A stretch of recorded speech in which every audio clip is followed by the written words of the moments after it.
Secretary of State Hillary Clinton underscored U.S. support for the Libyan revolution today with an unannounced visit to Tripoli.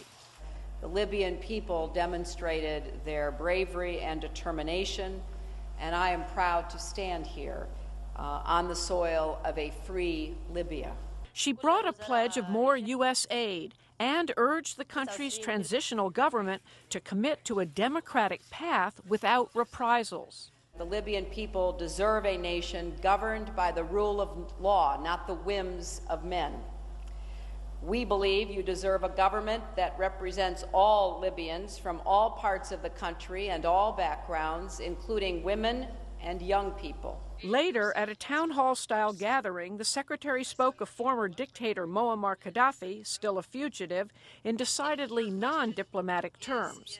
We hope he can be captured or killed soon, she said, to prevent him from disrupting the new Libya.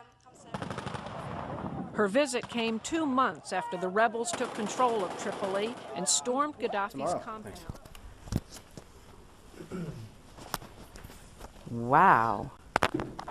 Huh. Unconfirmed. Unconfirmed. Yeah.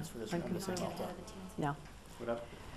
Unconfirmed reports about Gaddafi being captured. Oh, really? Unconfirmed. Yeah. We've had too many. We've had a bunch of those before. We've had, you know, have had him captured a couple of times.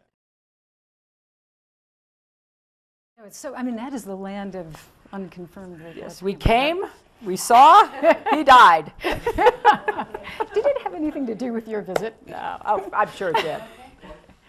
The death of Colonel Gaddafi has brought to a close a very unfortunate chapter in Libya's history.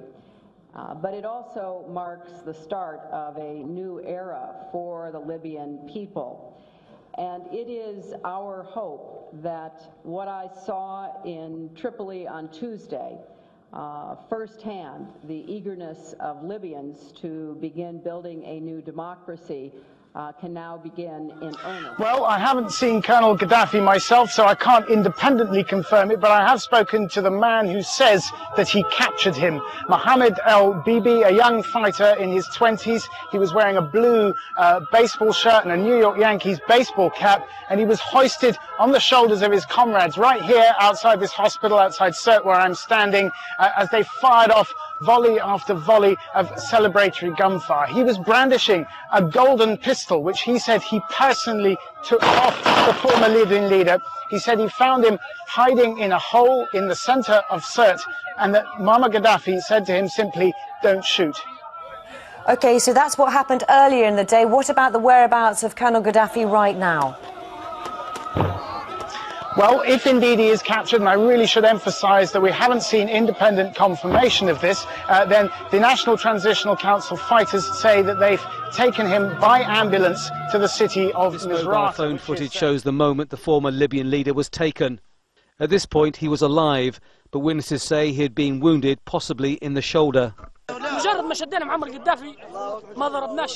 When we captured Gaddafi, we did not hit him.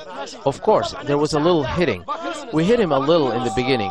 This is the defense minister's watch, and Gaddafi was sitting on this gun, and he had a gold pistol. Shaken but silent, he was taken in an ambulance to Misrata, flanked by scores of military vehicles.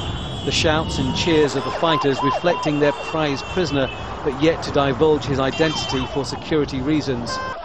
But before arriving, he died. These exclusive images were again captured on the mobile phones of fighters. Exactly what happened is not clear, but that was not important to these men who filled the streets of Sirte with celebratory gunfire. Gaddafi's defense minister and head of military intelligence were both said to have been killed Thursday. They sang of victory and a new Libya. There were some pockets of resistance which were soon mopped up. Prisoners were paraded through the streets. It was claimed they were either mercenaries or die-hard loyalists.